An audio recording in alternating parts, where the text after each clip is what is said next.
In Chicago, you know that all sports rock. The Bears, Hawks, Bulls, Cubs, and Sox. Pick your favorite, you can choose. As long as the Packers lose. For everything you need to know, it's Bill Swerski Sports Talk Chicago. Bill Swerski Sports Talk Chicago. Hey everybody, welcome to another edition of Bill Swerski Sports Talk Chicago. This is your hosts, Alex and Sean. On this episode, we're going to be talking about the Bears rounding out their coaching staff. We'll be talking Cubs and White Sox getting ready for spring training and Bulls and Blackhawks stinking and more. But first, I'd like to thank our sponsor, the Rockford Ice Hogs. If you're not familiar with the Rockford Ice Hogs, they're the AHL minor league affiliate of the Chicago Blackhawks. What does that mean for you? You get to see the stars of tomorrow today at family-friendly, affordable prices. Season is going on right now, so make sure you head on over to icehogs.com. Get yourself a hat, shirt, jersey, tickets, and more. Tell them Swerski Sports sent you. Alex, my friend, how are you doing on this fine Sunday afternoon of no football? Yeah, the bye week. I'm doing good. I'm doing good. Obviously, like pretty much every sports fan in the world, I am just stunned by that historic trade that was made yesterday. And I don't know about you, but I was still awake at the time. I had come home and I was sitting on my computer. I'm like, all right, just gonna sit, scroll a little bit, go to bed. And then all of a sudden, the Shams tweet hits and the internet blows up. It's like, oh, you're lying. This is fake. You got hacked. This isn't real. And then it became real. And you had beat Real dumb. writers. Yeah, really. I mean, you had beat writers from the NFL and MLB and NHL reacting. You heard stories of executives around professional sports and various sports reacting to this. I mean, everything about it was so insanely shocking. This is going to be one of those deals that every sports fan is going to remember when it went down. It was that historic. You know, I I saw it first when it was a Twitter trend, and I was like, no, that's I thought it was trending because initial thought was somebody proposed that trade and everyone was talking how dumb it was. I'm like, no way they traded Luca to the Lakers. And then I go and like, oh, he was traded to the Lakers. Man, that must have been a historic haul. Oh, no, it's not. So my first thought is that really is that the Mavs felt they couldn't re-sign Luca or didn't want to re-sign Luca because that's really the only reason you make this trade. Right. And you heard about concerns about him being in shape and his physical body. So, yeah, let's bring in AD, who has a history, a known history of injury issues. That makes sense, doesn't it? I mean, but he's already under contract. Uh, so it's, what's his contract? What's remaining? Anthony Davis contract. Uh, da, da, da. But I mean, He, if you're gonna trade him, wouldn't you not want to preach health and then bring in somebody that isn't known for getting injured? oh, I see the point. I get it. But, he's on it looks like a 2-year deal with a player option for a third. So it's a really expensive payment, but Luca is going to be breaking the bank. And, um, you know, if you're concerned about him or don't think you're going to like this is a guarantee of he's with you. And if he does get hurt, there's not that many years left on it. So like you can at some point start to trade it for as an expiring contract. It just seems like a waving a white flag. Yeah, and I mean, remember, this was a team that was in the finals last year with Luca. I mean, this was a team that really had a great run. Obviously, Boston last year was just too good. Everybody knew Boston was going to win, but Luca got you to the finals. You know, you had a really nice mix of guys on that team, and Luca being the headliner. Luca is a top 5 player in this league. And I don't think there's much debate over that. And there's a lot of strong connection with the Mavericks fans and people across seas who root for Luka Doncic. And this move is historic because, I mean, for one, the Mavericks fan base has to be just violently ill, and I don't blame them. But two is you now have Luka on like the biggest NBA stage possible. You're playing with LeBron James in Los Angeles. Look at that. Los Angeles continues to bring in the best of the best talent while Chicago brings in cash considerations. Don't you love it? It is embarrassing. It's not a fun time.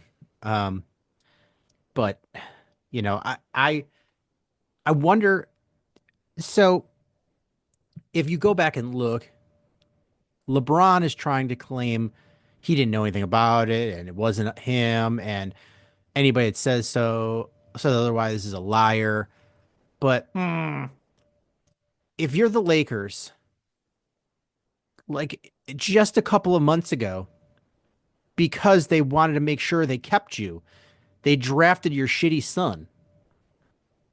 And he might Yeah. be a nice kid, but he's a shitty basketball player for NBA standards. He would Like never shitty. make it to this league if his dad wasn't LeBron James. Yes. If his name was Bill Smith, he would not have gotten drafted and he'd be playing overseas. Right. But his dad is LeBron James, so he made it to the Lakers.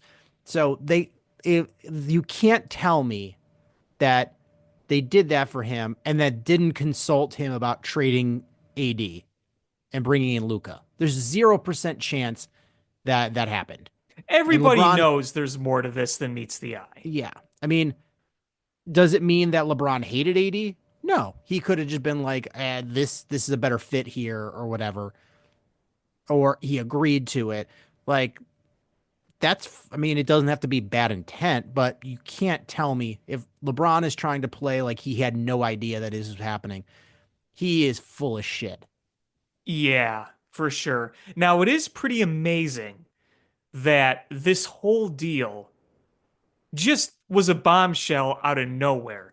There was no rumor about Luka getting moved. There was no rumor about the Lakers shopping AD. There was none of that. It just boom popped up from Shams's Twitter last night. I think it was like 11:30 local time, sometime around there, and it's going to go down as one of the most interacted with sports tweets of all time. But there was nothing. Absolutely nothing Yeah, precursor to this. I was at a wedding last night. My next door neighbor got married, and we got home, and uh, I just sat down a minute before I went to bed, and I was scrolling through and I saw it, and I was just like, "What the hell?" Um, and then I was sitting in bed, going down the rabbit hole of is this going to mean crazy other moves? Is this going to open the floodgates? Because I was like, this is too big to just go to sleep on. You can't just go to sleep being like, oh, hey, they did this and not do any sort of investigative work. No, I know. I was kind of the same way. I was kind of ready to go to bed, but I'm like, no, I got to see how this all goes down. Because, first of all, I needed to see if this was real. And then when it was real, I needed to see, okay, is there more to this? Is there something coming out? And obviously, you heard some of the rumors and details of, well, the Mavericks weren't sure if they were going to pay him going forward, that they weren't happy with the way he is physically, the way he's in shape or lack thereof. And it was just like this avalanche because everybody was reacting to it at like the same time. There was just tweet after tweet coming in from expert or no name. And then you saw the videos of the Blazers bench reacting to what was going on. And you saw like Joel Embiid tweet about it. And you saw some other people tweet about it, other athletes. It's like this was the bombshell of all bombshells. Oh, absolutely. Absolutely. And so it's just really shocking, to be Meanwhile, what are the honest with you. Bulls gonna do? Um, they'll trade they'll trade Vooch for some terrible player and future second round consideration in Yeah, 2029. Vooch, yeah, Vooch for Hinky McStinky Pants and Inky cash consideration. McStinky Pants.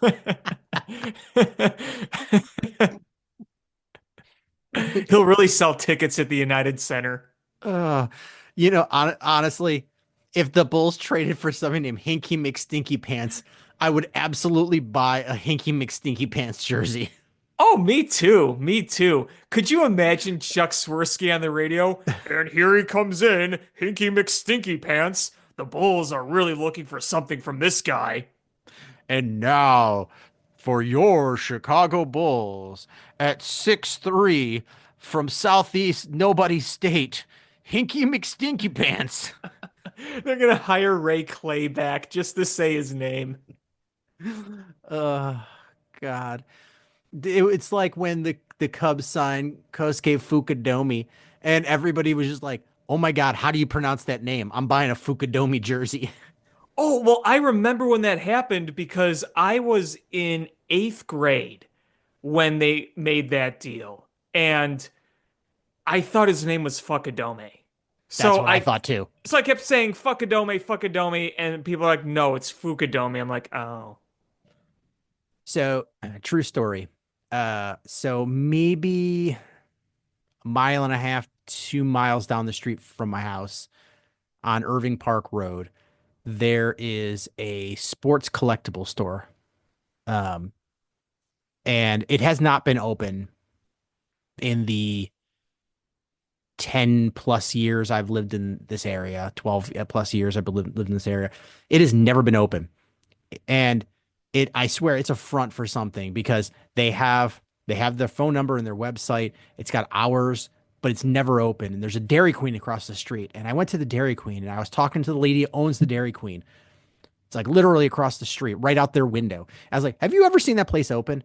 No, never, not once.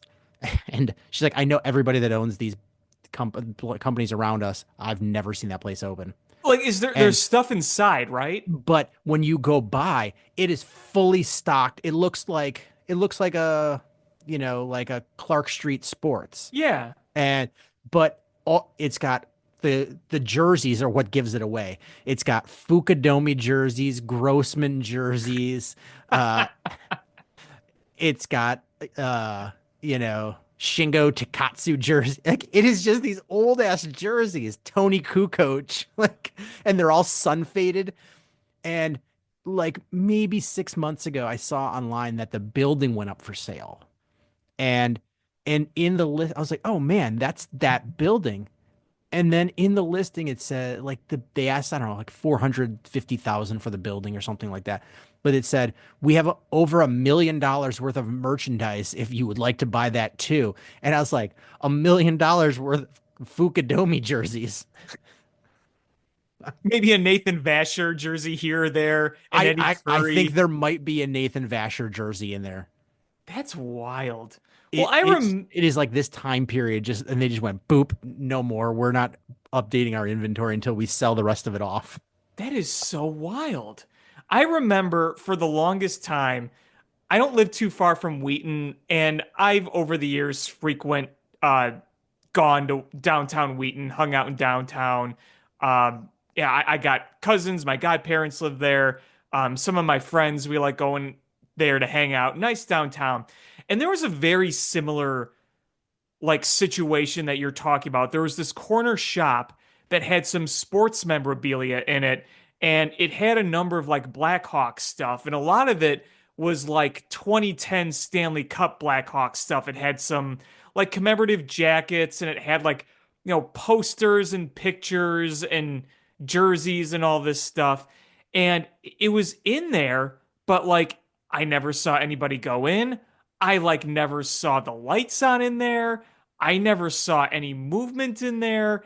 It was just on this corner right by the train tracks, right by one of the busier sections, just sitting there. And I would see it year after year after year. And every time I would go by it, the Blackhawks memorabilia, the pennants, the things that were in there would just get more and more faded from the sun because it faced the sun. And then finally, I think it was 2 or 3 years ago, I finally saw it all cleared out and they put something else in there. But yeah, a very similar situation to what you're describing. Maybe just around Chicagoland area, there's these creepy fronts where shady business is happening. So let's disguise it with some sports memorabilia. We just are too lazy to change out the sports memorabilia. Yeah, I'm looking at the listing online, and it's got like in the listing, it's got all those, those acrylic shell jackets from like Yes. the night. Like it's just got those of every Chicago sports team just hanging in Yes. the uh and it's called Jan Sports. I feel like I would open one of those jackets and just a fleet of moths would fly out. It's got to be a front for something. There's no way. It's literally never been open in the 12 or 13 years I've lived in this area. And It where was that exactly? Like what it what street? it is 5635 West Irving Park Road. Oh, so it's on Irving Park Road. Interesting. Yes. Yes. Interesting. Yeah. It is next to a taxidermy place. That's that's where they keep the formaldehyde. Uh, that, that's where they put up the fans that go too hard. Taxidermy them up. Taxidermy up their hopes and dreams. How, Yeah. how is this Fukudome jersey in such good shape?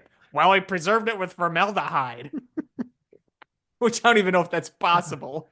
God, but you knew something was up when, like, you've got a big picture window and it's right on Irving Park Road where there's tons of driving traffic, and you're like, all right, this is my opportunity to showcase what we sell. Rex Grossman orange jersey. And you could understand if you saw those same jerseys in there, but it was actually like open for business, like you have a kind of like a thrift store throwback type shop where it's like, okay, here's your place to get really cheap old jerseys of players, just kind of as a novelty. Like that I could see, but clearly if nobody was going in there, something was up. Yeah, like it's a wild ass place, and it's been on the market for like 6 8 months, and everything is still there. I might have to go over there tomorrow and just take pictures in the window. Yeah, send those to me. If you get those, send me those pictures. I would love to see them. But you advertise Rex Grossman, who has not been the Bears quarterback in like 20 years, and it's the orange jersey, which is like the least popular of the jersey colors. And you're like, that's it. That's it. We're done. We're good. Yeah, bless anybody who owns an orange Rex Grossman jersey. I mean, I'm pretty sure anybody who has one of those probably bought it in like 2005. Oh God. Um, so yeah, we uh we are in that weird week where there's no NFL going on until next week when it's the Super Bowl, and the memes are going crazy. Uh, like I've seen one where it's Lord of the Rings, and they're facing impending doom, and then it just shows like the Chiefs logo on there, and then it's got Merry and Pippin yelling, "It's the Eagles! The Eagles will save us!"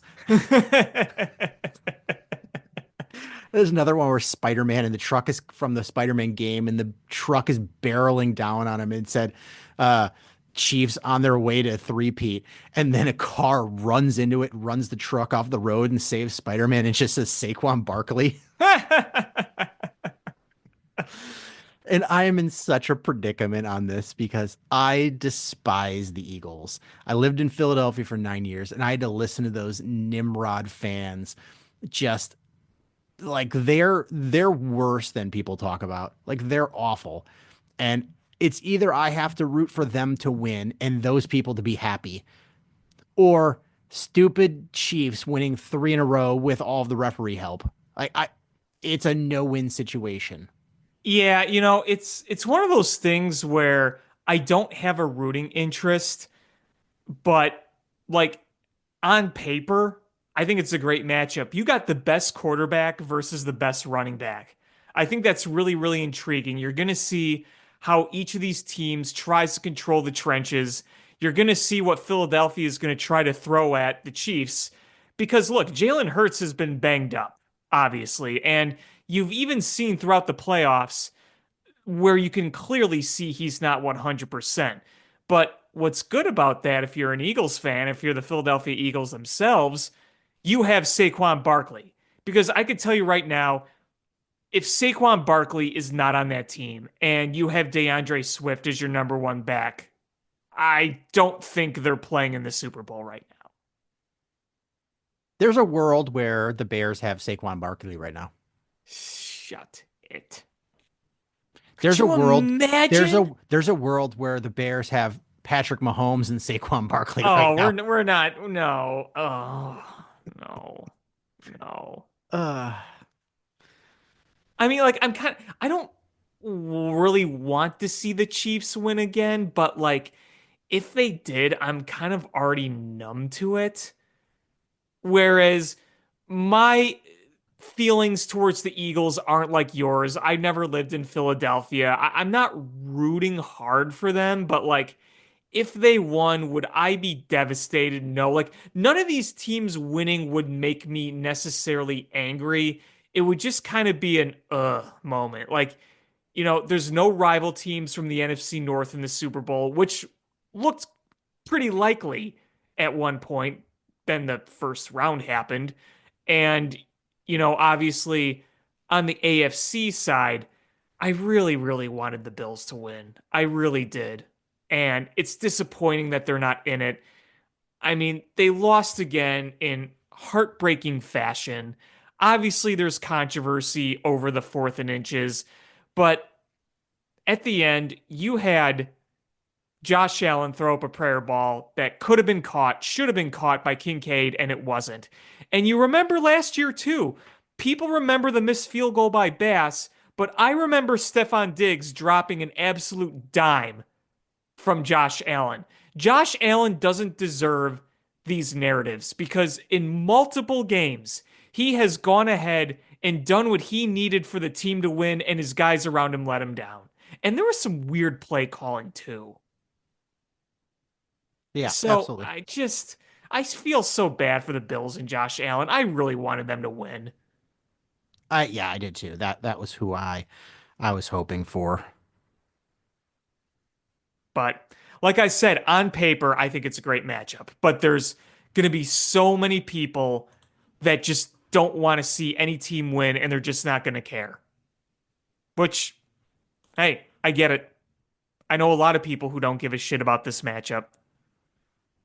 I just I'm not a conspiracy theorist, but I've seen so many chief crazy like flags and like things from the officiating that go their way that is just every team is going to have things that go their way like when uh Megatron the process of the catch play like every team's going to have something that goes your way and something that doesn't go your way and that The Des happens. Bryant catch, Yeah, like those things happen, but if they consistently happen in favor of your team over and over in critical times to keep to allow you to win, you start wondering how that happens.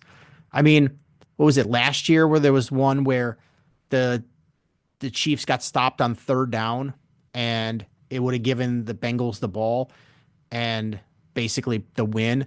And then they just went, oh, well, uh, that play was not an official play. We didn't start the clock, so it's got to replay it. So they let them replay 3rd down. I was like, yeah. and then so they are replay 3rd down, and Mahomes gets sacked, and they were like, "Well, there was a defensive holding." Like, you got to be kidding me! Like even if there was, at some point you're like, you let that last play happen. You didn't blow the whistle dead. You let that last play happen. that looks bad. You've got to swallow the whistle in the next one. You just have to. Well, go beyond just some questionable officiating. Look at the Chiefs season as a whole. They won on opening night because I don't remember who it was on the Ravens. Like a molecule of his shoe was on the line in the back of the end zone. You remember that? Oh yeah, yeah. And they won because another game because a guy, I think he just shanked a field goal. I don't remember who that was against. Was it the Bengals? They were playing somebody and they missed a field goal at the end. And I agree with a lot of people. The Chiefs lost what, one game this year? Mm-hmm. Most times we look at a one-loss team and marvel about how good they were. They weren't that fun to watch this year. They want to, they're winning games like 24-17, 21-17. Like they were winning all these close games and seemingly getting every break possible. And they weren't really dominating anybody. And listen, at the end of the day, what matters is you come out with a win. That's truly what matters. But like they weren't some marvel to watch. They weren't like the Detroit Lions putting 45 plus points a game on top. Now, I do think part of that is because the Chiefs know at this point all they need to do in the regular season is just enough to win. They could play it like 70%, coast, and then turn it on in the playoffs. That's where they're at this point. It's like a Yeah. lot of great dynasties in basketball, even like the late Jordan Bulls or the Miami Heat with LeBron. The regular season was like an extended preseason at times. Yeah, I mean, NBA is 82 games. You got to be able to coast on some of those, but NFL is 17 games, and you should be putting your all into it. But I mean, it's true. They didn't play their best. They're playing their best in the playoffs, and it's not. I'm not trying to take anything away, but they don't need the help. They don't need the help. No. Heck, remember last year, even 2023, a lot of people watched the Chiefs and are like, this team doesn't look that great. Yeah, they made the playoffs, but they doesn't look that great. And they win the Super Bowl. Yep. It's been Every that team way the like past several years. these great teams like crumble against them. You're like, damn it. Right. The only teams to get the best of Patrick Mahomes was the end of the Tom Brady era in New England in the one year the Bengals went to the Super Bowl. And it took them overtime to beat them. And that Tampa team just pummeled Patrick Mahomes with pass rush. Yeah. Like it Y- looked like which is funny because had that been Caleb Williams, well, Caleb Williams needs to get better. He needs to recognize that pass rush. He needs to throw the ball away. Patrick Mahomes is that they need to get him help. He's an amazing talent. They just need to get him help. I hate when the narrative changes based on who the player is. Well, you see that a lot in this league. Um, but we're starting to get into the early mock drafts with the Bears, and I've seen a couple so far, and I've seen a couple that mocked Mason Graham to the Bears, the defensive tackle from Michigan. And on the surface, I would say that do they need a defensive tackle? Yes. But I don't know how early I would draft one because I really like Andrew Billings when he's healthy. And I really like Javon Dexter. So you're drafting a rotational piece if you're drafting early. Um, but I think the needs are in, interior offensive line number one and edge rusher number two. That's my initial throw it out there ranking of needs. But Mason Graham might be the best player in this draft. And I think he's better than Jalen Carter is when Jalen Carter was coming out. And if Tell the, me If and he's not like he never killed anybody.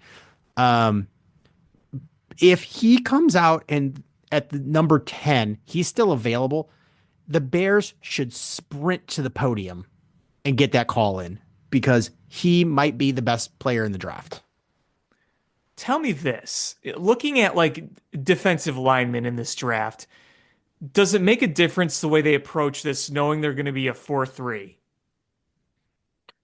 I don't think so. Um, I don't think so. Uh, y- like the top edge rushers that I'm watching so far will fit perfectly fine in a 4-3.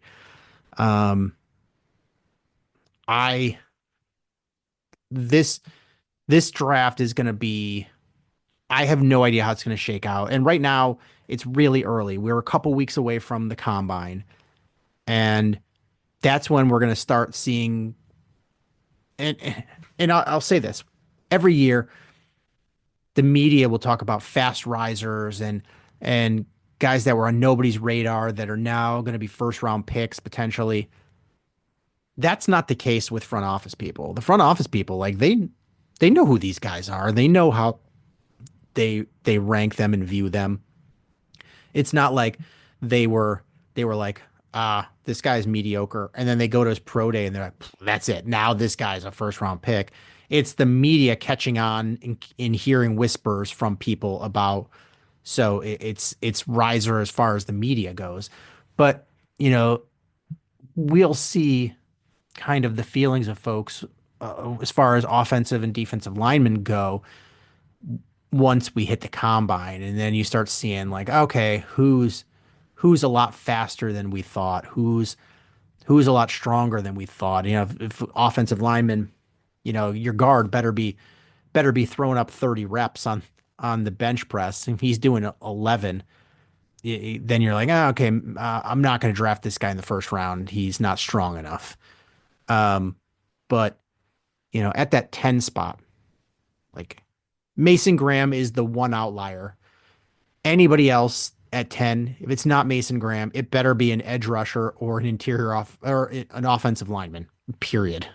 If it's not, everybody in that front office should go to jail. Hmm. Like I want police outside of Hallis Hall with their handcuffs ready, watching that draft pick. Boy, could you imagine? Just imagine the fan reaction. It's the TV reaction is they get the pick in and you've got Ryan Poles fist pumping and high fiving Ian Cunningham, and then police come in and tase him and throw him in cuffs. He like frizzes like a cartoon. You just see him drop, boom, like a ton of bricks. Thud.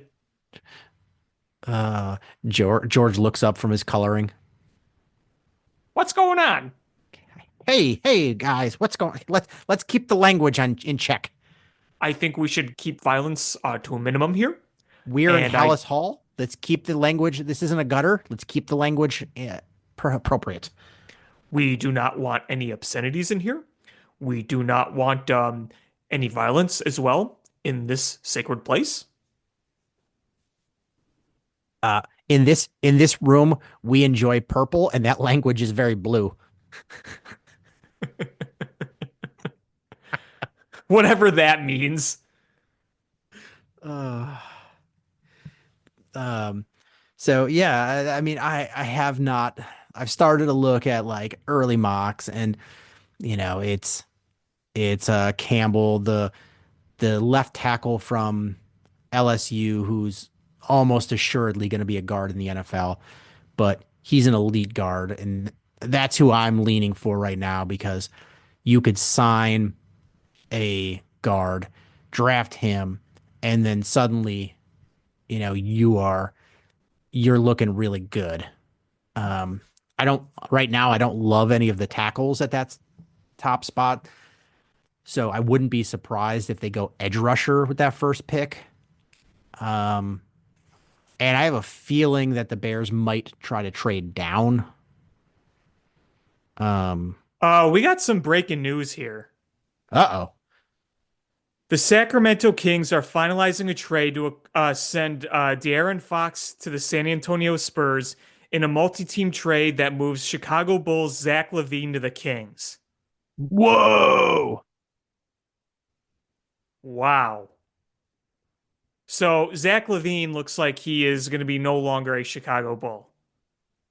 Wow. And this was reported by Shams, which was then reported by ESPN. That's crazy. What is Wow. the uh Looks like things are heating up. I'm waiting to see what we get in return. Again, three-team deal. Wow.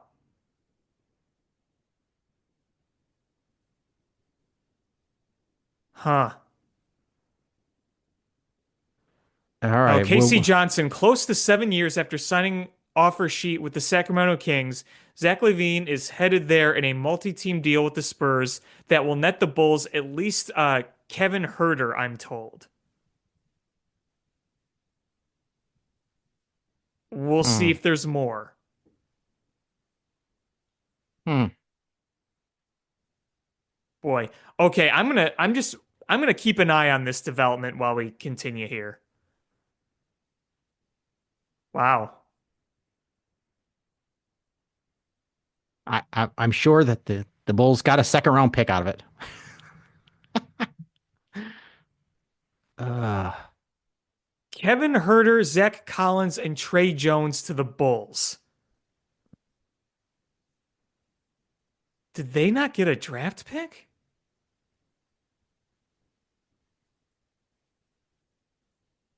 wow. No draft picks in this.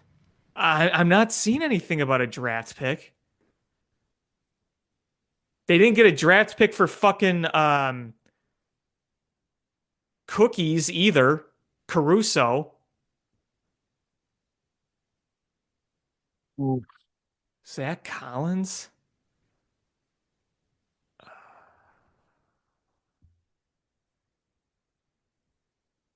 Well, hey, reunion.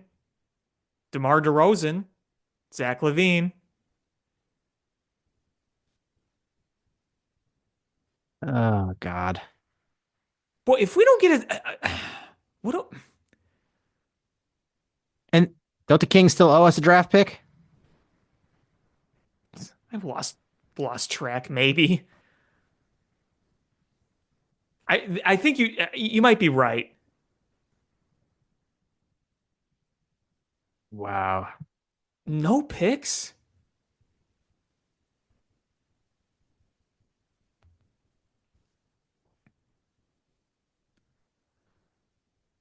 Oh, I'm uh,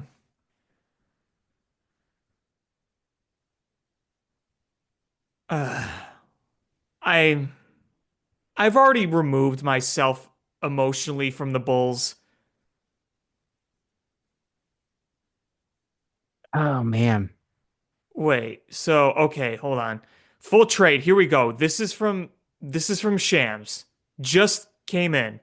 Spurs, De'Aaron Fox, Jordan McLaughlin, Kings, Zach Lavine, City Sissoko, three first-round picks, 2025 is that Charlotte, 2027 San Antonio Spurs, 2020 31 Minnesota, three second round picks, 2025 Bulls pick, 2028 Denver, 2028 their own back. Bulls get Zach Collins, Trey Jones, Kevin Herter, their own 2025 pick via the Spurs.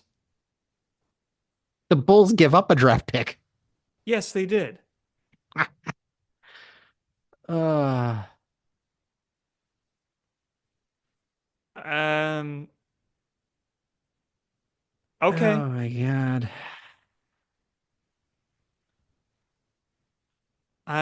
Okay.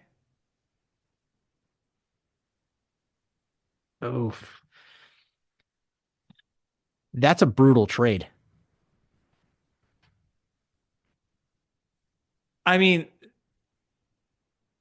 you're basically just trying to get rid of Levine there, right?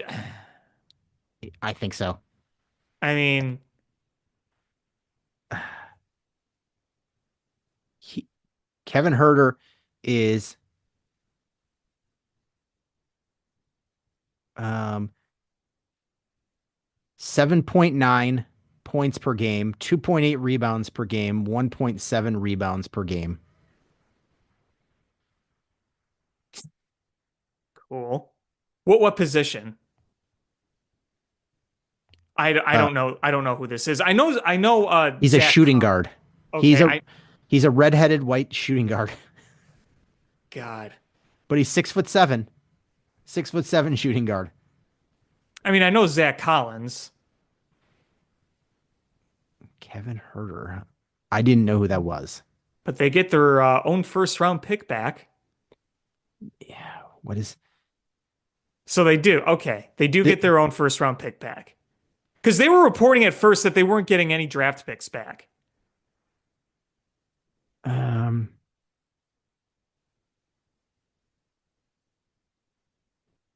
Wow, De'Aaron Fox and Victor Wembanyama on the same team for the Spurs. let's see what is so Herter has one more year left on his deal. So next year is the final year of his deal, and then he's an unrestricted free agent. Um,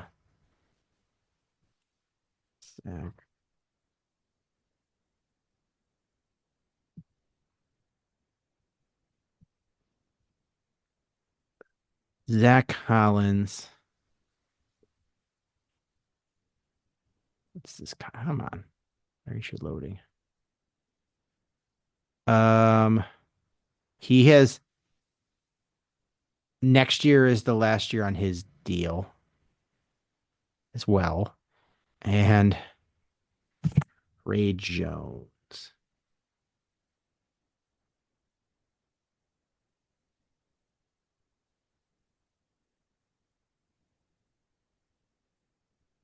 Hmm. And Trey Jones. Um,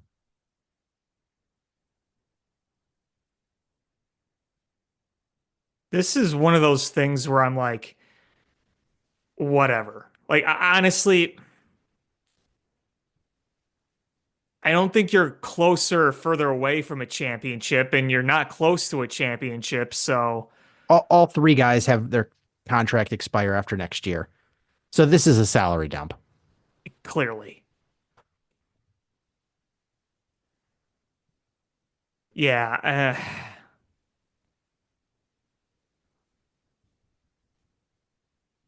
I don't know, man. What's there left to say about this team? It is a dumpster fire of a team owned by a dumpster fire of a human being that is just trying to squeeze every dollar he can out of it without ever giving it a shot to win. I mean, it's an endless cycle. It's endless of just assembling something mediocre and disassembling it and then assembling something else mediocre and then disassembling it. It never ends. It never ends. You brought in Zach Lavine, what, 8 years ago with the Butler trade, however long it was, 8, 9 years ago. And out of it, you got three total playoff wins, not a single playoff round win, and a bunch of losing mediocre seasons. But hey, at least back to back years, you made it halfway through the play-in tourney. I don't know. Oh. I got nothing else. So is this draft pick they're getting? Is this their own pick that they were going to keep anyway? That was if it was in the top 10. I believe so, yes. So they were going to get it anyway. because they're gonna finish like with a top 10 draft pick. I guess so. So they just gave Zach Lavine away for nothing. Yeah. Well, salary dump, like you said. I mean, I guess they owed a future first round pick anyway. So I guess they just keep it, but this this is such a bogus trade. Why couldn't AK, we have traded for Luka Doncic? Why couldn't we have called the Lakers? Why you couldn't know, we have done that ridiculous move? I will give you two words to answer why. Jerry Reinsdorf. Uh, Every team that's really good in this league is way over the cap, except maybe the Cavaliers. But like they're all way over the cap. They're spending beyond the cap, and the Bulls won't do that. They just won't.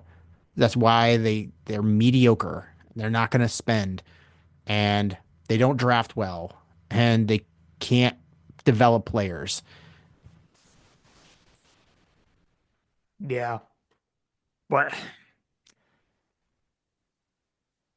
you know, this gets me on a topic that I've talked about before, and I'll bring it up again. And shout out to my friend Brad Robinson. He's worked in Chicago sports radio scene for quite a while now, and he was saying the other day he was at like some amateur wrestling match somewhere. I don't remember exactly where it was or what exactly was going on, but he saw a lot of kids there wearing sports gear. Okay. None of them were wearing Chicago stuff. It was Chiefs, it was Lakers, it was Warriors, it was Celtics. And you know what? Every day now I go out in public, I see Dodgers caps everywhere. I see frickin' Lions stuff everywhere now. I see Warriors stuff. I see Chiefs. I see kids wearing Mahomes jerseys everywhere now. What Chicago sports teams don't realize is they're losing the next generation of fans. They're losing them. They want nothing to do with these teams if they could go on their parents' iPad, pull up Red Zone, or pull up any streaming service and watch the superstars play.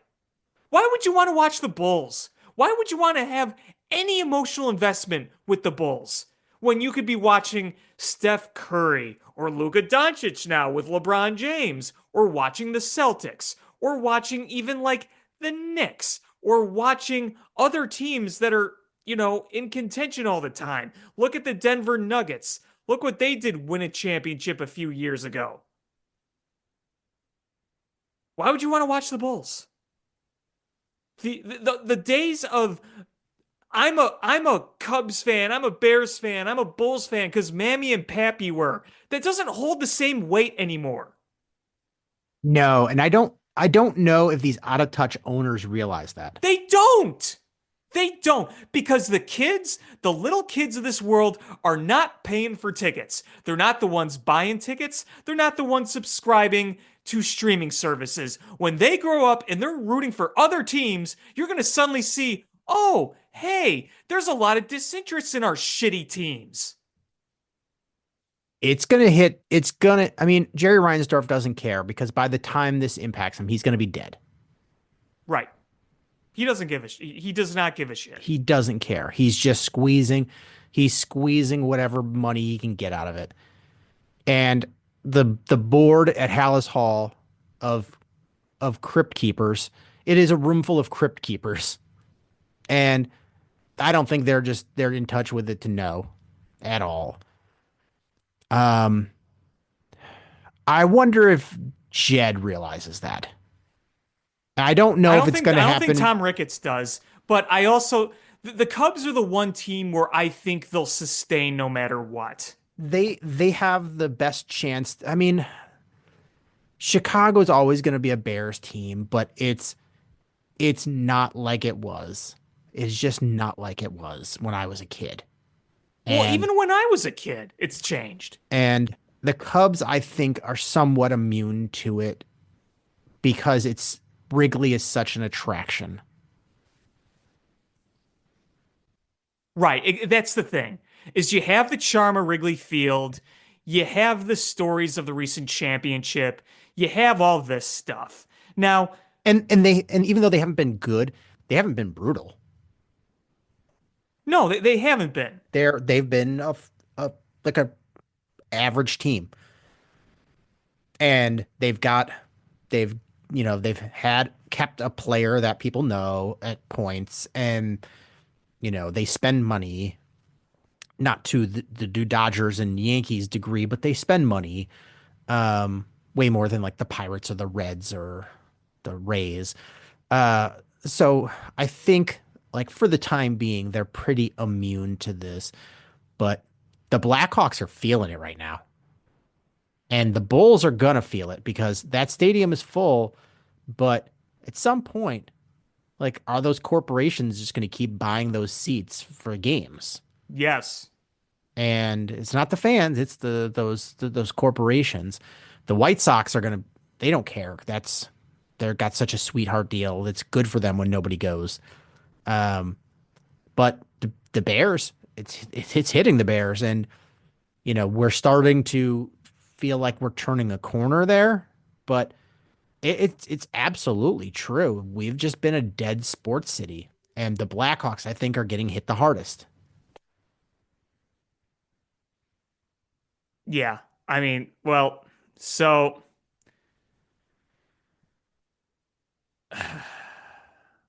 did you see the Sun Times tweet out a poll the other day? No. Okay. Um, Let me pull it up because it was pretty telling. And this has been a topic of conversation for a few years now. So let me scroll through here. This was tweeted out on Thursday, and anybody listening might have already heard this, but if you haven't, I'm going to go and pull this up. So every week they do like a sports poll. They go out and they ask questions. They get people's, they put it on Twitter and you vote for it and you see the final results. So it was mainly about the Bulls and the Blackhawks, and they were going out and asking, like, who watches this team regularly? Here we go. So, poll number one, polling place. Let us hear from you. Select the comments that will appear in Sunday's paper. So, it's a poll that's taken a few days before the weekend, and then on the Sunday paper, they post the results. But you'll see them right on Twitter. Poll number one. How many Bulls games have you watched this season? 1,234 voted. How many would you say said most or all of them? Out of how many? 1,000 what? 234. What percentage? 5%. 3%. Now guess about half. 10%.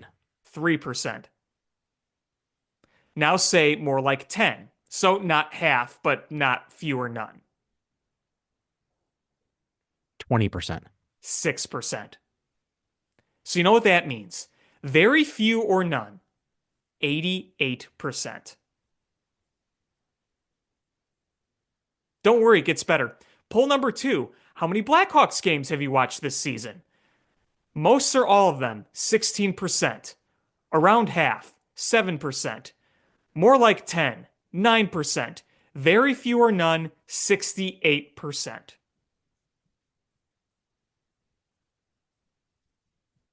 That's not good. That's horrifying.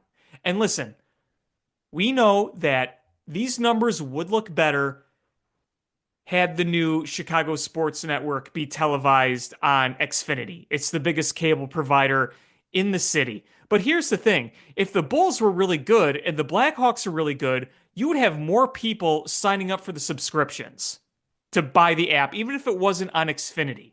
So no Absolutely. matter what, the numbers would be better if they were better. But you got a rebuilding Blackhawks team and a directionless Bulls team. And I There are so many people around me that feel the same way about the Bulls. It is just a whirlwind of apathy. Who cares? I don't think I haven't watched a single game all year. Not live, at least. Like, I'll follow along the score, I'll see what's going on, but because there is one room, there's an antenna TV I could watch. I don't care. I just don't. Why should I? Yeah, I try to tune in at least a little bit of most games, and it's just everything is brutal. Like the Bulls are consistently inconsistent, and the Blackhawks are just they're a tough watch, man. They're a tough watch. My friend Jason texted me the other day, and he was like, "Man, what was his exact tweet here or text?" Um, mm, normally get to don't I don't normally get to watch the Hawks games. They are kind of awful to watch. It was like, yeah, and you're a Blackhawks fan. So it's tough, man. It's a tough watch. Like it is Get brutal fucked, time. Chicago sports. Get fucked. All these greedy asshole owners who are so out of touch. It just pisses me off. And you know what? I'll always say this. If you try and swing for the fences and aim for the stars and you fail, okay. But they don't. No. Are the Cubs going to ever pay for Juan Soto? Oh No. no. No. Are the White Sox ever going to pay for somebody that's worth over 200 million? Not with Reinsdorf owning it. 100 million. Or 100 million. Wait. Yeah. Did you see the Dodgers just donated $100 million to wildlife or wildfire fighting? That's more than the White Sox have ever given in a contract ever. Was what the Dodgers donated in to fight wildfires. Wow. That's just sad. It is. And listen, I know the Blackhawks are rebuilding right now, so we got to give them time, but I don't think they should be as bad as they are, frankly. I'm not saying they should be good or much better, but Well, they're, no, and you're hearing reports, and it might just be some sour grapes, but Kyle Davidson apparently, uh, when they made the trade the other day, that he retained the salary on the wrong player, yeah, that whole thing. which I don't know if that's true or not, but if it Yeah, is, that's bad. yeah. I mean, I believe in Bedard. I think some of these young prospects are showing promise. I like the way Frank Nazar has played recently, and obviously there's rookie growing pains with all these guys, but I don't understand why you're benching Colton Dock for some of these games. If you're not going to play him, then send him to Rockford. Yeah, I, they've got to. The kids got to play. They have to. That's how they're learning. I don't want to watch TJ Brody or Pat Patrick Maroon. Maroon, who was a Pat good Maroon. player, but he's ancient now. Yeah, I don't want to see Pat Maroon. If I wanted to see old ass players out there playing too many minutes, I'd be calling for Quenville to come back. Yeah, I mean, that's frustrating, but you kind of got to weather that storm. The Bulls, when are they ever actually going to be good? I don't know. Like I said, I'm at apathy at this point, and it's scary to say the Bears have the highest ceiling right now. Like I think the Cubs can do something this year, but I don't think their ceiling is a legit run. I think they could win a bad division, and that's maybe about it. There's always the chance you catch lightning in a bottle variants in baseball because of the nature of the game, but they're not guaranteed to win the division. They have a probably the best chance right now, and maybe they make a few more moves, but you ain't the Dodgers, you ain't the Braves, you ain't the Phillies. I don't even think you're the Padres, but you know, I don't think what the Cubs have done this offseason is bad, but again, it feels like we're reaching for that ceiling of win the division when I want the ceiling to be World Series or bust. But that's just not how this team is going to operate.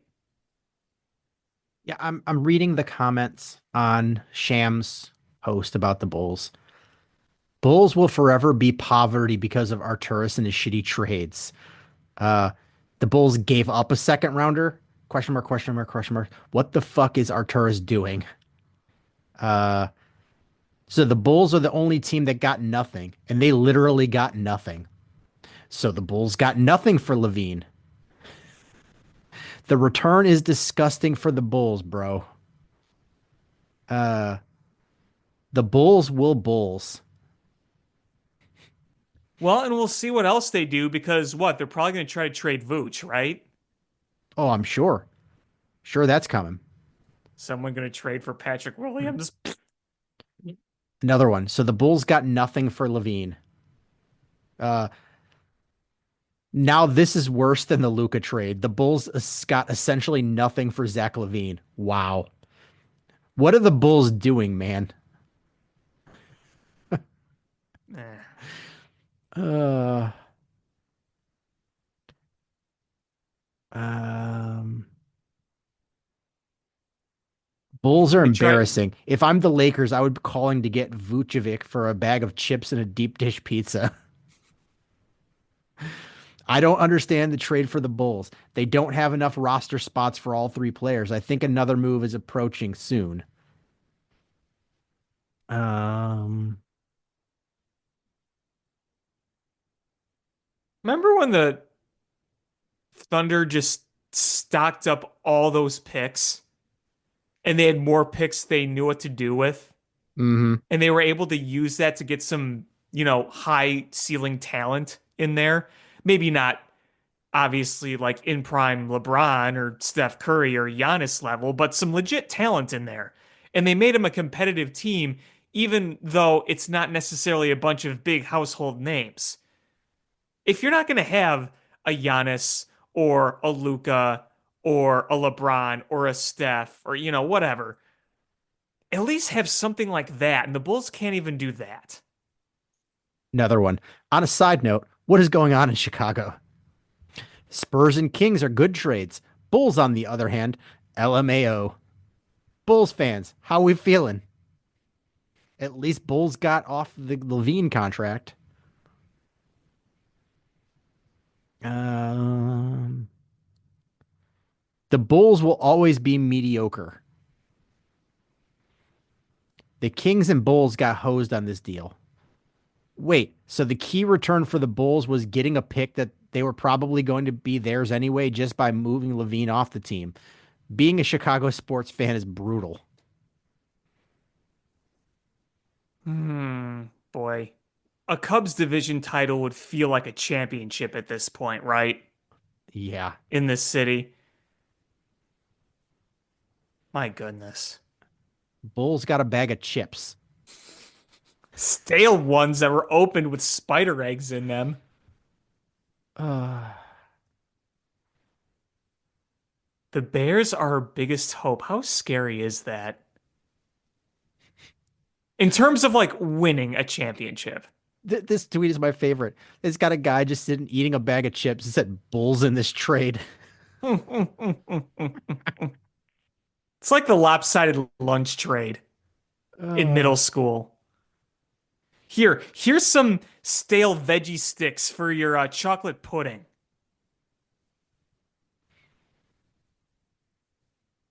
I don't oh know, man. God. We were talking about football before, right? We were. We were. Let's go back to football. Uh so the Bulls have or the Bulls, the Bears have some players that are out of contract right now. Um and I want to go through the names. You tell me if if you would bring them back. Okay, These are I'm gonna go. There's three lists. There's the unrestricted free agents, the restricted free agents, and the exclusive rights free agents. Um, understood. so let's go exclusive rights. These are ones basically the Bears either accept the Bears contract um or they go to free agent. I mean, they have to accept the Bears contract if they want anything. Bill Murray. Probably no. I'm gonna say as depth, I'm okay. He's gonna be cheap. I think they keep him. Okay. Um, Daniel Hardy. Mm, I'm gonna say no. I'm gonna say no. Jonathan Ford. I forgot he was a thing. I'm gonna The, say no. the next three are guys I thought forgot were a thing. Amir Speed Oh, Amir Speed, my guy. and Douglas Coleman. I'm gonna say no. Uh, Practice squad, maybe? I don't know. restricted free agents. Doug Kramer. I'll say yes. I, I I'm gonna get to that in a second. I'm gonna agree with you, and I'll give you my reason in a second here. Chris Williams, the defensive tackle. Yes. Jalon Jones. Yes. Josh Blackwell. Yes. Jack Sanborn. Mm, I like him, but we're These are switching. restricted free agents. These are going to be fairly low deals, I would imagine. Yeah, I'll say yes. I know they're switching linebacker schemes, but I'll say yes. All right. So this is unrestricted free agents. Okay. Tevin Jenkins. See, this is where I'm torn. This Uh, is where I'm torn. this is for me. This is just up to the value and number of years and the number of dollars. If he comes back for a 1 year deal, even if it's money, if you like, I don't know, $6 million or something, like a prove it deal, fairly high prove it deal, I would do it. Oh, yeah, absolutely. I agree. I But agree. if you're locking him in for 3 years and like real money, no. Uh-uh. Yeah, and here's another thing too. Tevin Jenkins was drafted by Ryan Pace way back. So he came in when Nagy was coach. And then he played under Hits principal McGee. And, he was good when he was healthy for much of that stretch between Nagy and the next few years. Like when he was fully healthy, you saw a difference he made, but he's not healthy throughout a season. And I don't know, you hear rumblings about the way he works, and I really can't comment on that because I'm not at practice, but you and I have both heard the rumblings, right? That there might be Y- some questionable feelings there. So I wonder if Ben Johnson is going to go for that or not. And again, I don't know if he's really an issue with that, but there seems to be a little bit of smoke that there was some sort of tension, with the Bears and Tevin Jenkins. But, on the flip side, it would feel so typical that if Tevin Jenkins went elsewhere, signed, and became a Pro Bowl guard that played 15, 16 games. Oh yeah, that's totally happening. That's totally happening if he leaves. Right. Coleman Shelton. Hmm. I'm saying no. I'm going to lean towards no. Is if Ryan Bates is not healthy, then you better be going out and getting a free agent guy because Coleman Shelton was not good. Matt Pryor.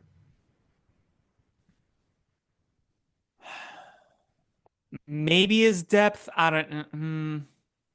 Even I he is, might. he's backup. Yeah, It's if back. he It's is back, right. He's not a solution. Larry Borum. I'm going to say yes. I don't think Larry Borum's great, but I think he's done enough to at least be a part of the team. I like Larry Borum more than most, and I have a feeling that this coach, this new scheme, he'll be better in because when there was a time where he was, I think he's a decent backup. I just I think don't this think he's offensive scheme bad. was He's just, terrible. yeah, I don't think he's bad. I just don't, and I think more likely than not he'll be back. I don't think he's a He star starting he type played guy. poor this year, but everybody played poor this year. I think this scheme was just abysmal. Oh, the scheme was awful Everybody looked terrible in it. Even because, your best players looked not good in it. well, yeah, I agree. I mean, heck, even go back to 2022 when the team had little to nothing. And I even remember like Tevin Jenkins playing really, really well when he was healthy. Wasn't healthy a lot, but he was. And then this year, you saw everybody. I mean, look at Darnell Wright. We were scratching our heads over what was going on with Darnell Wright at the beginning of the year. And even like Tevin Jenkins when he was healthy, it's like, okay, you're not seeing quite the same as what you saw when he was healthy before.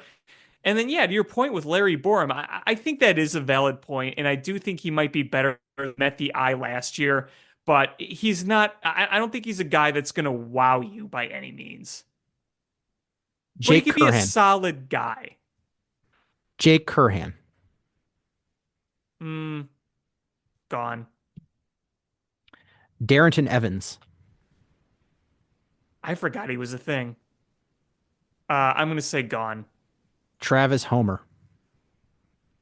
Gone. I mean, you're going to revamp that running back room a bit. I don't know if there's going to be a spot for him.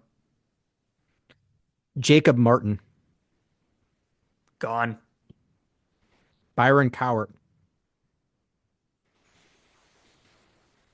Maybe they bring him back. Kind of iffy on Adrian that one. Adrian No Shoes Colbert. I think if anything, it'll be a practice squad type deal. I think he's gonna be gone. I really do. Yeah, I'm leaning towards gone. Steven Carlson. Gone. Mercedes Lewis. I'm gonna lean towards gone. Is he gonna be playing after this year? I don't know. Isn't he like 41, 40, Eh, 41? I think he's got a shot to come back because he's not going to make a lot of money and they're trying to run the ball and he's a heck of a run blocker. He didn't show it last year, but again, nobody did. Yeah, I don't know. I get what you're saying, but I don't know. I think they could find solutions elsewhere than a 40 plus year old guy. Keenan Allen. I I think hmm,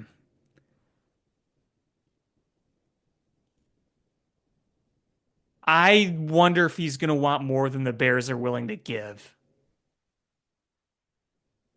And I know that we've at times says, well, Keenan Allen looks washed, and there were times he did, and then there were times where he looked like he was Keenan Allen. There were times in big moments where Caleb and Keenan Allen connected. But what I, is he's I'm what, 31, 32? I'm torn. I am too. So I agree with you that there was that by the end of the season, he and Caleb Williams had kind of developed a rapport. But if I'm being honest, really what I want to see is I want to see more speed on in the wide receiver group. And he just doesn't have that. And I want to see Ben Johnson coaching somebody that can just take the top off. Do you think that Ben Johnson might be able to work some miracles with Scott? No, I think Scott is bogus. Fair enough.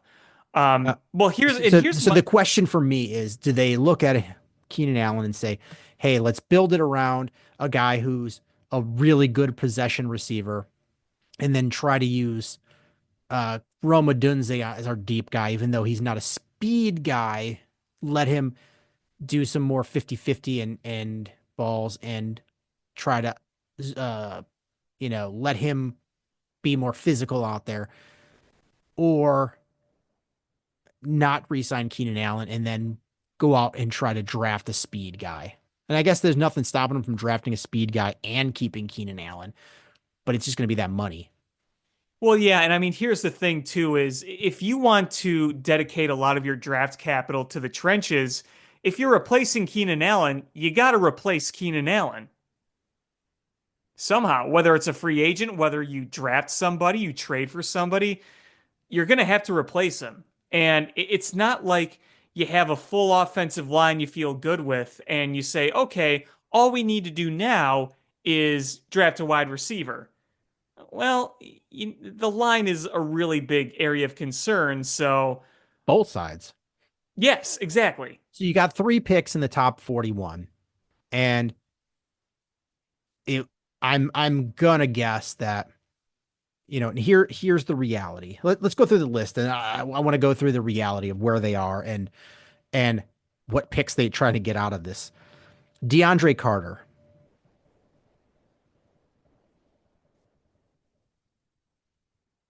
The, are you, wait, ask the question again. You Oh, lost me sorry. there I'm for a sorry. sec. I was going back to the list, and then we'll go to where they need. DeAndre Carter's an unrestricted free agent. Do Okay. you bring him back, or do you let him go? Hmm.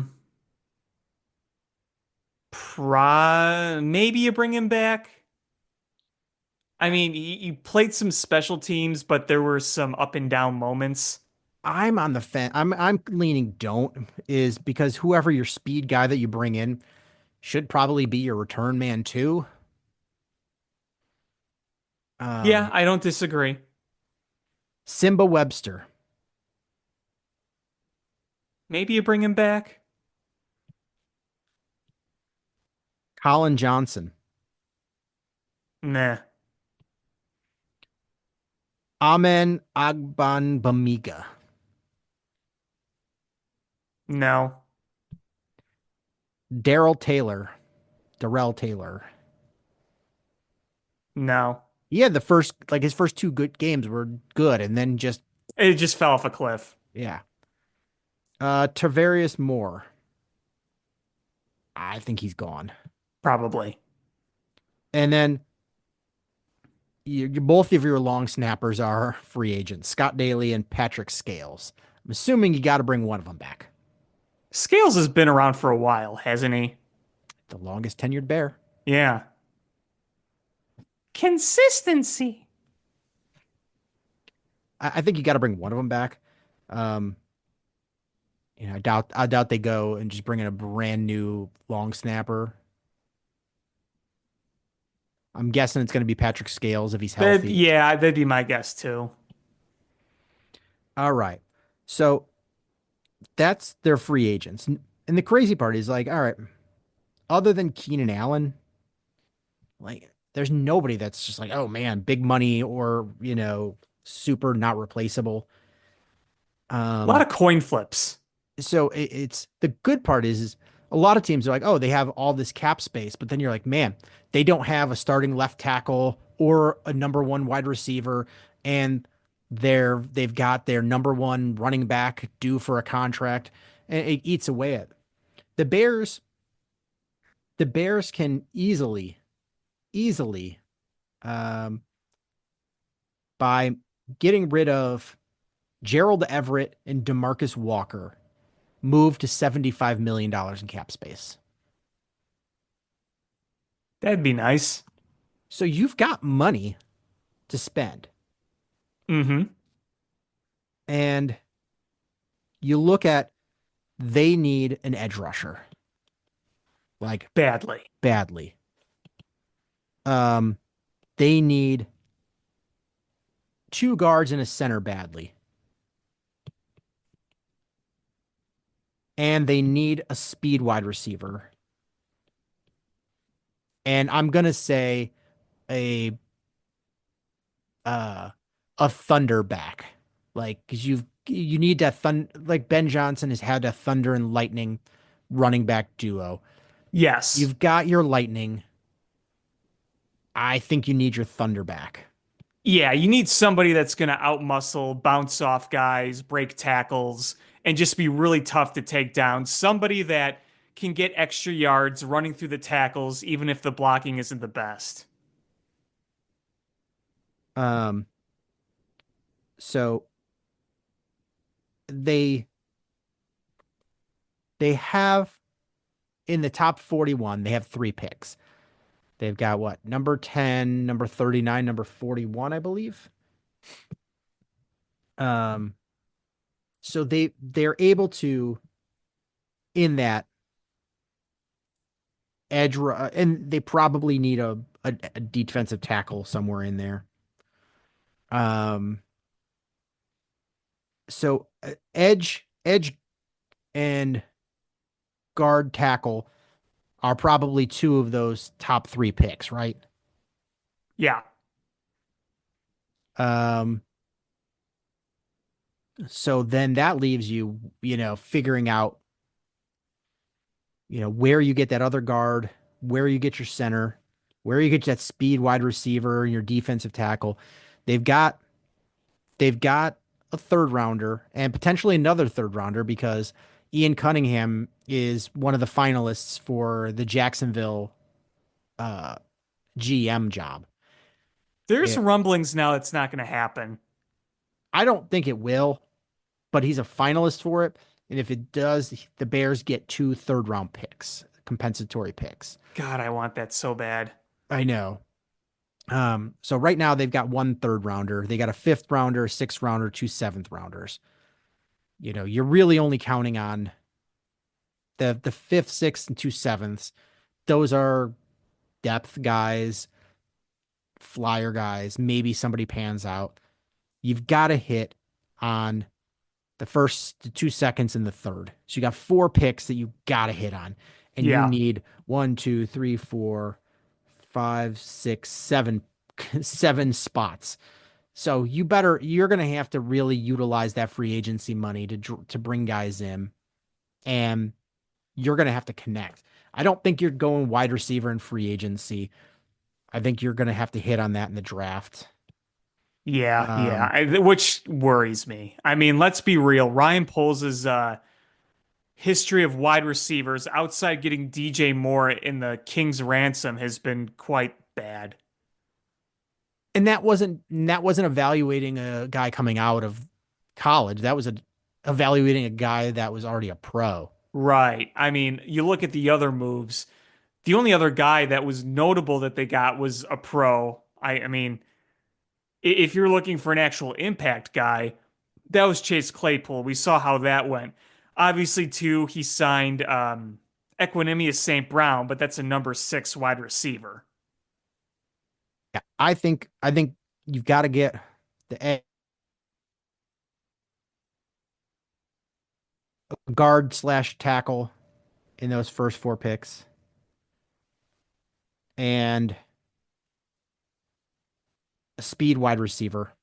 I think those three have to be. Um, and then that fourth one,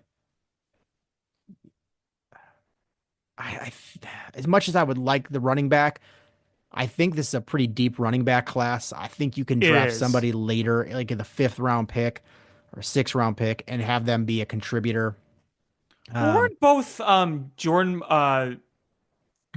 wasn't Jordan Howard and Dave Montgomery, weren't they both like fourth, fifth round guys? I think they were both fifth rounders, if I'm not mistaken. Yeah, so I mean, yeah, there's the temptation to draft the highest guys in the draft, but you can still find that solution elsewhere. Yeah. Um, so I think you can get that guy a little later. Defensive tackle, I think since you're not drafting a starter, I think you can probably get, you know, a 1 year cheaper free agent or get one of the later draft picks there.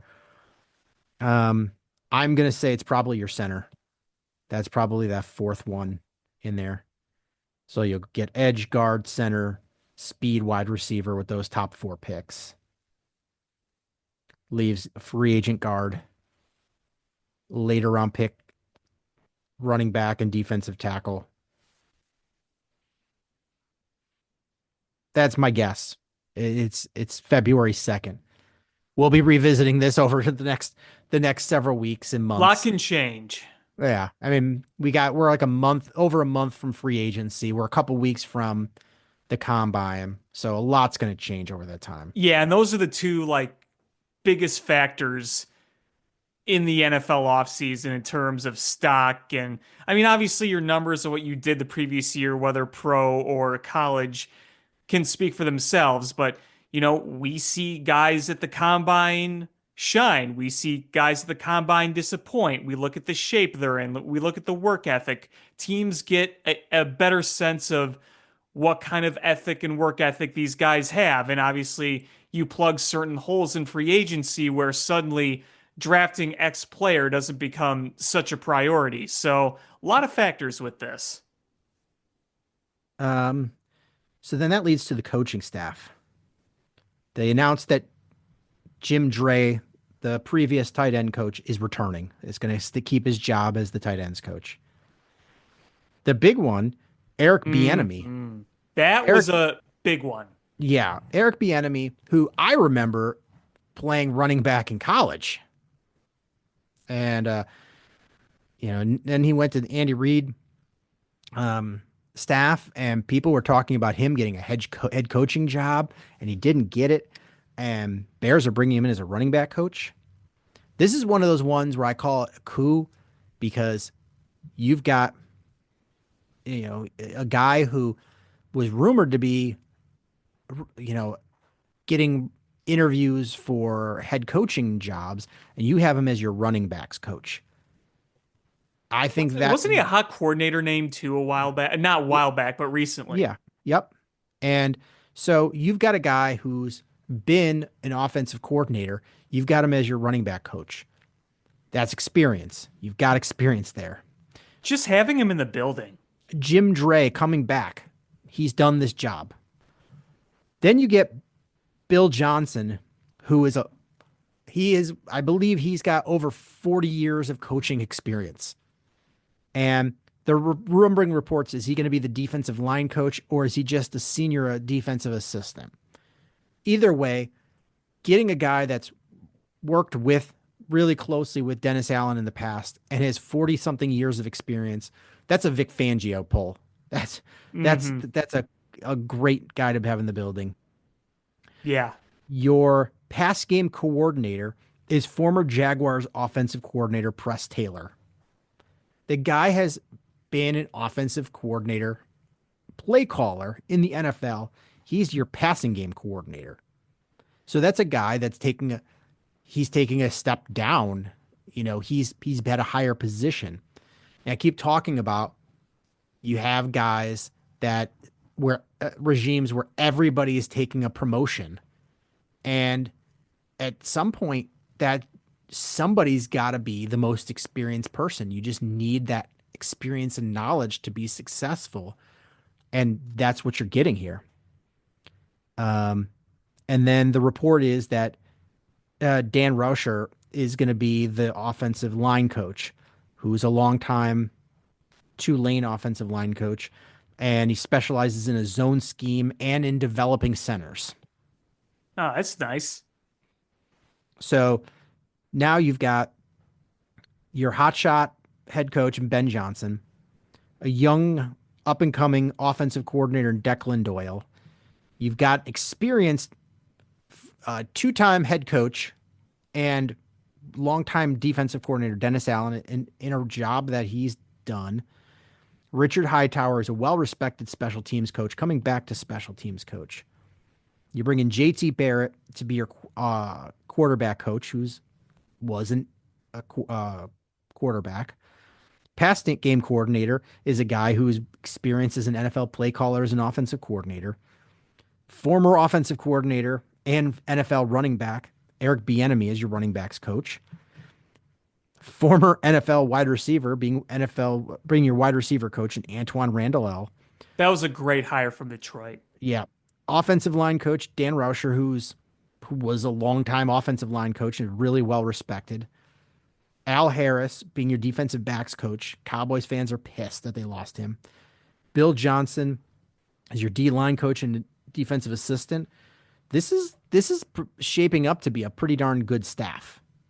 Yeah, it is. Because, like you said, you have several guys who are in roles that were below what they were doing previously. And when you have a rookie head coach, it's nice to be able to put your hands in the coaches of experience. So, if you had a first time head coach hiring a bunch of people who were new to all these jobs, it'd be a lot riskier. But now you have a backing of a lot of experienced dudes. I think the Eric Bieniemy hire was a really, really pleasant surprise. Yeah, I'm happy about that one. And what I hear, he's a hard charger. Like you do not uh mess around. You do not, Love it. you know, he's a disciplinarian and like a major disciplinarian. And you mix that with Ben Johnson is known for being a perfectionist. Is you're not going to see sloppy blocks from those running backs. You're going to see running backs that do what they're supposed to do, and I want to see that because this team has been too sloppy for too long. Yeah, no kidding. In so many ways, whether it's stupid penalties, missing a block, not understanding the play call, it just, ugh. I like to think that's not going to happen with Ben Johnson in charge in this staff. And the other thing, too, about Eric Bieniemy is he comes from a successful place. Yeah, He's been with the Chiefs. yep, under Andy Reid. So at least he's seen the right way to do things, and he's going to be able to fill you in on what Andy Reid would do in those situations. And I'm not looking for Ben Johnson to be Andy Reid, but having that experience in the building does not hurt. Does not No, hurt it does ever. not. Um, Want to wrap this up? Talk a little bit of Cubs and White Sox. Sure.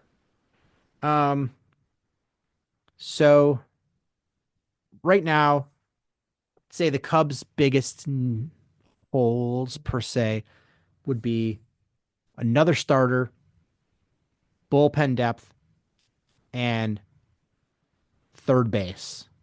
Do you agree? Yeah, obviously adding Ryan Presley was a big deal, but you need another guy in there. I know there's a lot of smoke around David Robertson, who I wouldn't mind going after. I think that you would want to ideally have one more guy like that who's a back end guy, more than just bullpen depth. Back end bullpen depth is what I'm looking at. Um, you know, Today, the Cubs signed former White Sox Nicky Lopez to a minor league deal, so that's more potential depth on the infield, which could be especially important if Nico is still ailing. He's going to miss some time, obviously. We know that already. But you stacked up some depth there. It's not Still good in on these depth. Bregman rumors. So, I'm still not counting on it, but so here are the free agents that fit those bills. So is for a back end bullpen, you've got David Robertson, who there's been smoke and fire rumors, Kenley Jansen, Kyle Finnegan, uh, Danny Coulomb from the Orioles, mhm. and Ryan Yarbrough. Those are the bigger free agent ones, and I don't I don't think I would mind any of those guys. No, I think Finnegan is another intriguing name, obviously. He's done the closing job before. Uh, so, Coulomb is a lefty. Nice to have that in your bullpen. As far as starters go, Jack Flaherty and Jose Quintana. boy, I would love to have Jack Flaherty come in on a short-term deal. I don't know if that happens, but I would not be opposed to that either. Well, the longer that this all kind of waits out, maybe. But we'll see. We'll see. And then you got third base. And this one's tough because you don't want to block Shaw, but you also I really am worried about having to rely on Shaw. It's nothing negative on him. It just I don't want to have so many young players on this team, or I don't I don't want to have to worry about guys that have had health issues and rookies and have to rely on rookies being good all season and guys that have had health concerns staying healthy all season all at the same time. I want some assurance, but without blocking Shaw. And I think that's been the tough balance to find. Bregman would be great, but On if a he wants, short deal. but he's the reports are, and I don't know if I believe these, that he's got multiple 6-year deals on the table. Yeah, I we'll see what happens there. I mean, I think they're using the Cubs as leverage. I could be wrong, but you're trying to use leverage to, get him to pony up somewhere else, whether it's Detroit, whether it's the Astros or another team like the Yankees. So we'll see what happens there. But I think as of right now, if you look at depth at third base, John Birdie is probably going to be your next guy up. Yeah, because here's after Bregman, here are your other third base free agent options: Yoan Moncada, Luis Urias, Miguel Sano, and Nick Senzel, Yeah. or 40-year-old Justin Turner. I don't think Justin Turner would be the worst, but he is old and He, any I don't, day now that, I think he played mostly DH last year. yeah, I think that it's probably breaking down. Um, I mean, if you sign him, like, he's like, what? He's going to be a pinch hitter most of the time if Shaw's playing well, and if Shaw's not, I don't know if I trust I him I don't playing think they're third base. I I don't think they're if signing. if this was last year and we didn't know, pre last year, like, 365 days ago, I'm probably a lot more amenable to this. But then I saw how last year went, and I'm probably out on Justin Turner. I really wanted him 2 years ago because he was good with Boston in 2023, and I thought there's a guy you could plug in, and I was pissed they didn't get that. I mean, I'm still all in on Bregman because you can find a way to fit players in. Is Swanson was hurt a lot last year. Nico was hurt a lot last year. Who knows if Nico's healthy to start the season? It's probably not Shaw going to be. Shaw can play that second base position. Yes, he can. He can play short second or third. So, he can spell any of those guys. He can step in if somebody gets injured and still get those at bats. Um, and I just Bregman makes a lot of sense.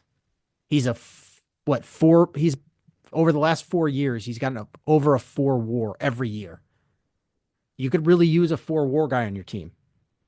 Yeah, you can. I just wouldn't want him for a long time.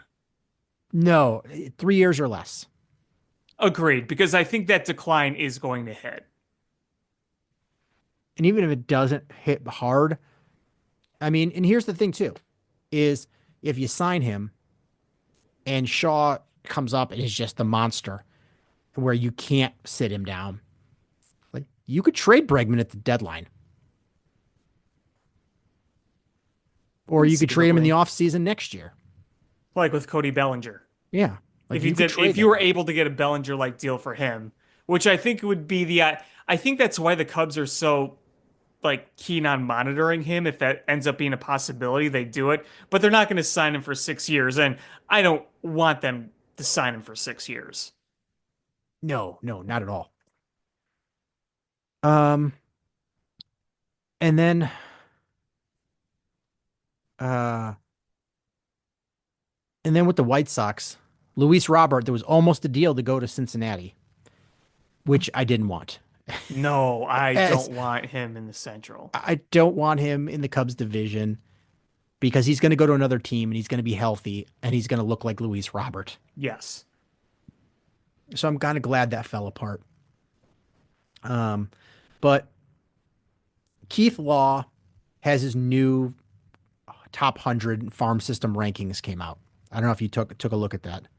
I saw that it came out. I didn't take an in-depth look yet. So uh, the White Sox were ranked number 12 in the farm system as they're in a third tier. Um, Noah Schultz was one of his fastest risers. He went from 79 to number 20. Yeah, he's got a lot of potential. So Noah Schultz is 20. Kyle Teal is 37. Braden Montgomery, 38. Hagen Smith, 49. Edward Quiero, 53. And he has Sean Burke is just outside the top 100. So you've got a bunch of guys in that top 100. And Colson Montgomery, not one of them. Yeah, I mean, he had a rough year last year. I know he was battling some injuries recently, but yeah, that last year I know was rough for him. And then he has the Cubs ranked number 6 overall in their second tier. Um, and he has Matt Shaw number 14, Kevin Alcantara number 33, Moises Ballesteros 46, Cade Horton number 74, and just outside his top 100 he has Owen Casey and Jefferson Rojas. Owen Casey on the outside, huh? Yes, Interesting. I think he's gonna regret that one. Interesting. Um, so Keith, it's funny because he ranks the White Sox like sort of in the middle, upper middle. Um, but he has a lot of their players in that top 100 range. So he must really hate everybody outside that grouping I because think you're probably right. he must feel it's real top heavy because otherwise he would have given them a much higher ranking because there's what one, two, three, four, five, 6 guys in that top 100-ish range. It's a lot of guys. Um, the Cubs have one, two, three, four, five, 6. So same number, and they have the Cubs significantly higher in the ranking. So he must look that depth beyond the top 100 and feel the Cubs are better there. And I would imagine that's probably accurate because the White Sox had a pretty depleted farm system, and Right. they rep they replenished them through trades. So you brought in some top guys from other teams, and that's buoying you, and rather than your development, because the White Sox development has been bad. I mean, honestly, it has not been very good. Well, look at the track record the past 2 decades of their draft, like their first round draft picks turning out. It's not good. And the thing is they mostly have drafted guys that were viewed as safe and just hasn't worked out very well. Right. Um, and that's the weird part. I mean, not weird. It's the unique part of baseball is you're drafting kids that are like 18, 19 years old, and they're not going to be playing for several years. You're trying to scout them several years out. So it's not like NFL or NBA where they just come in and play. They're coming in and you're having to develop them. You're getting guys based on your guesses at their potential. Right. It's such a crapshoot with baseball. It's so much of it depends on the effectiveness of the development. Right. Um, but I mean, it is a huge jump for the White Sox, and people are starting to view, maybe Getz might end up being a decent GM. I mean, uh, I want to be fair because we've beaten him up pretty good, and he did fail up. He failed up into this job, but just because you failed up into it and you're a yes man doesn't mean you're terrible at the job. Just means that it was stacked against you. But so far, the trades he's made have been good. And He's gotten this farm system significantly improved. It's tough to judge him on the free agency market because I'm sure he was told to cut payroll rather than add. And they're looking to trade anything that's not nailed down. I mean, I think if Jerry could get away with an $8 budget this year in payroll, he would do it. Right. Yeah. I mean, I think there's a lot of time for Chris Getz to show that he's built a good system. I'm not just talking about the prospects in the pipeline, but how they develop it, the infrastructure of everything. So there's a lot of time to be proven there. He hasn't really had a chance to sign anybody legit, to your point, because they've been in a rebuild. I mean, I thought the Fetty trade was terrible. I mean, the trade when they parted ways with Pham, Fetty, and Kopech, and their return was essentially Miguel Vargas and like another prospect or two. Like that was a blah trade, but there's plenty of time to see what happens. I'm not saying he's going to be great. I'm not completely writing him off either. It's just kind of a wait and see. It's going to take some time to build this up. Yeah, I'm just saying is that I'm not beating him up terribly about what he's done so far. There's not enough to judge him positively, but there's been nothing where I'm just like, oh my God, bad. And there were times, when they were the Garrett Crochet rumors, I was holding my breath. I was like, ooh, this could be brutal. He could get fleeced here. And he didn't. He didn't get fleeced. No, he did a good job. Like that was a good return. And now it's the infrastructure that he's putting in place because he picked those guys to revamp the farm system and their development. That's on him. He came from that role and now he's overseeing it. It's up to him now. It's in his hands to oversee the development. So if those prospects that they got for Crochet and other trades, if they don't pan out, that's on that's on Getz, and we have to judge him on that. Mm-hmm. Exactly. So yeah, I mean, that's all I really got. Is there anything else you wanted to talk about? Nope. I think I've said my piece. I can't believe that Bulls trade happened while we were sitting here recording. Yeah, no kidding. So yeah, I mean, I guess that's going to do it for this episode of Bill Swerski Sports Talk Chicago. I want to thank everybody so much for listening. Please hit subscribe however you listen to podcasts, whether it's iTunes, Stitcher, YouTube, Google Play, Spotify, etc. Share this podcast with your friends. That will grow the show.